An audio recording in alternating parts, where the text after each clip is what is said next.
ඉංග්‍රීසි ක්ලාස් එකකට යන්නේ නැතුව ඉංග්‍රීසි ඉගෙන ගන්න මේ වාක්‍ය විෂය හොඳටම ඇති. ඒ නිසා මේක ඉවරනකම් බලන්න. මම Priyankara chat box YouTube channel එකේ උමේෂ් Priyankara.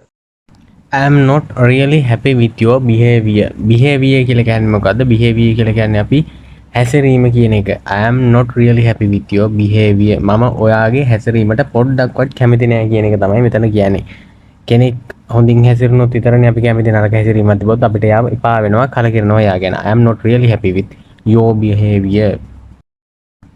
How long have you known each other? ඔයාලා දෙන්න කොච්චර කාලෙ ඉඳලා අඳුරනවද කියලා තමයි මේ අහන්නේ. ඔයාලා දෙන්න කොච්චර කාලෙ ඉඳලා අඳුරනවද? සමහරට මාස 3ක් වෙන්න පුළුවන්, මාස 6ක් වෙන්න පුළුවන්, අවුරුද්දක් වෙන්න පුළුවන්, අවුරුදු 10ක් වෙන්න පුළුවන්. ඒක තමයි කොහොම හරි අහන්නේ. How long have you known each other? each other කියන්නේ එකිනෙකා. ඔයා ඒකට කැමතිද? ඔයා ඒකට කැමතිද? Would you like that? Would you like that? ඔයා ඒකට කැමතිද කියලා අහන්නේ. එතකොට ඔයා මේකට කැමතිද? Would you like this? Would you like this? ඔයා මේකට කැමතිද කියලා අහන්නේ එහෙම තමයි. You still have a chance. You still have a chance. ඔයාට තාමත් අවස්ථාවක් තියෙනවා. ඒ අවස්ථාව නම් මගේ අරගන්න එපා. ඇයට තාමත් අවස්ථාවක් තියෙනවා. She still has a chance. She still has a chance. ඇයට තාමත් අවස්ථාවක් තියෙනවා. still කියන්නේ තාමත් කියන එක. Come as quickly as possible. Come as quickly as possible. පුළුවන් තරම් ඉක්මනට එන්න. අපි කියනවනේ දැන් මොනවාම හරි වැඩක් කරන්න තියෙනවා නම් ඉක්මනට කරන්න තියෙනවා, පුළුවන් තරම් ඉක්මනට එන්න, මේ වැඩේ කරන්න තියෙනවා නැත්නම් මගේ ඇරේ කියලා කියනවනේ. ඒකට අපි කියන්නේ කොහොමද? පුළුවන් තරම් ඉක්මනට කරන්න. Do as quickly as possible. Do as quickly as possible.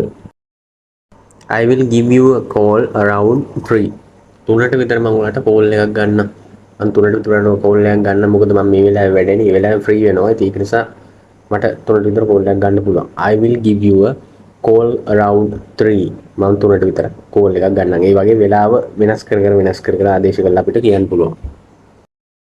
මාසේ අන්තිම වගේ වෙනවා නම් ගොඩක් කලකට වැඩ කරන තැන වැඩ වැඩි වෙනවනේ. ඔඩිට් වගේ දේවල්, ඔඩිට් ඒ වගේම ගොඩක් ස්ටොක් සම්බන්ධව දේවල් තියෙන නිසා පරක් වෙනවා. ඉතින් ඒක නිසා කියන්න පුළුවන් ඔයාලට I have to work late tonight. I have to work late tonight. අද රැට මට රැ වෙනකම් වැඩ කරන්න වෙනවා. Just don't pay any attention to him. එයාට කිසිම අවධානයක් දෙන්න එපා. කිසිම අවධානයක් දෙන්න එපා. අපි දැන් ඔය කියන කතාව ඔය විදිහටම කියන්න ඕන නම් ඇයට කිසිම අවධානයක් දෙන්න එපා කියලා. Just don't pay any attention to her. Just don't pay any attention to her කියලා තමයි කියන්න ඕන. අපි නියම වෙලාවට මෙහෙ ආවා. නියම වෙලාවට ඉන්න ඕන වෙලාවට අපි මෙහෙට ආවා කියන එක තමයි මෙතන කියන්නේ.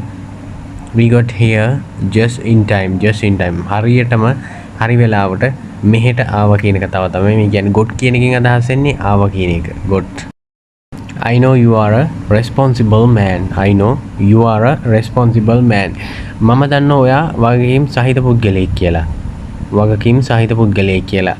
දැන් ගොඩක්ම වගකීමක් බාර අරගෙන කරන්න පුළුවන්, වගකීමක් බාර දුන්නොත් කරන්න පුළුවන්, ඉටු කරන්න පුළුවන් කෙනෙක් සම්බන්ධ වුණොත් තමයි මේ කියන්නේ I know you are a responsible man. care. I didn't care. මම ගණන් ගත්තේ නෑ. එයා මට බැනගෙන ගියා. මම ගණන් ගත්තේ නෑ. I didn't care. තවට ඕක වෙනස් කරලා කියන්න ඕන නම් එයා ගණන් ගත්තේ නෑ. එයා ගණන් ගත්තේ නෑ. He didn't care. He didn't care.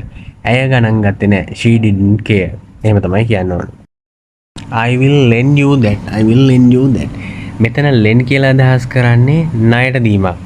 ණයට දීමක්. ඒ කියන්නේ අපි ණයට දුන්නොත් අනිවාර්යෙන් අපි ඒක ගෙවන්න ඕනේ. මේක නිකන් නෙමෙයි දෙන්නේ, ණයට තමයි දෙන්නේ. I will lend you that. මම ඒක ඔයාට දෙන්නම්.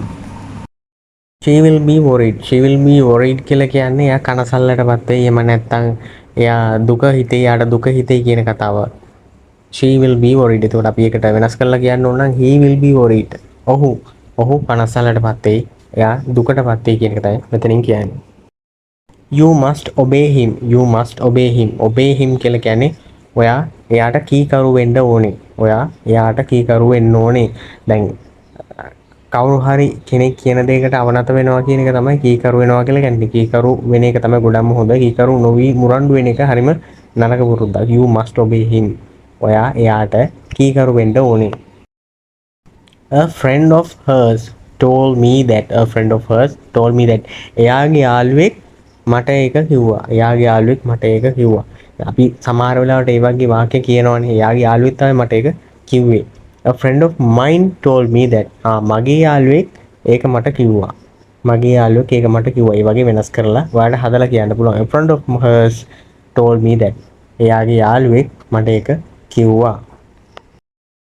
I think she is interested in you. I think she is interested in you. මම හිතන්නේ ඇය ඔයාට කැමතියි. ඇය ඔයාට කැමතියි. නිකන් හරි හැසිරෙන විදිහෙන් තේරෙනවනේ කැමතිද නැද්ද කියලා. ඉතින් ඒක කියන්නේ I think she is interested in you. මම හිතන්නේ ඇය ඔයාට කැමතියි. මට ඊයේ ෆෝන් කෝල් එකක් ආවා. ඇමතුමක් ආවා කියන එක අපි කියන්නේ I got a call last night. I got a call last night. මට ඇමතුමක් ලැබුණා කියන එක තමයි මේ අදහස් වෙන්නේ. එතකොට එයාට ඇමතුමක් ලැබුණා ඊයේ රෑ. එයාට කෝල් එකක් ආවා ඊයේ රෑ කියලා කියන්න ඕන නම් අපි he got a call last night. He got a call last night. අපි සිංහලෙන් කතා කරනකොට අපි කියනවානේ ඔයාට කෝල් එකක් ඔන්න. ඔයාට කෝල් එකක් එනවා. ඔයාට කෝල් එකක් එනවා කියලා කියන්නේ. ඒක ඉතින් අපි ඒක එහෙම කියන්නේ there is a call for you.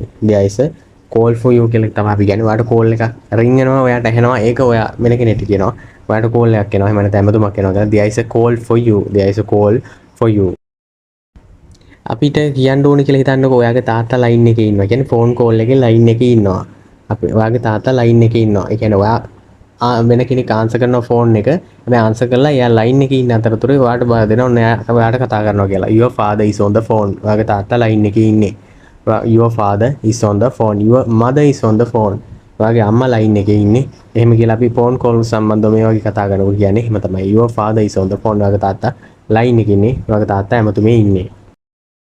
තරගයක් තියෙනකොට ක්‍රීඩකෙක් දුවන්න ඉන්නවා කියලා හිතන්නකො. මීටර් 100 දුවන්න ඉන්නවා. ඉතින් එයාට කෝච් එයාට කියනවා ඔයාට පුළුවන් තරම් වේගෙන් දුවන්න. ඔයාට පුළුවන් තරම් වේගෙන් දුවන්න කියලා කියනවා. Run as fast as you can. Run as fast as you can. ඔයාට පුළුවන් තරම් වේගෙන් දුවන්න.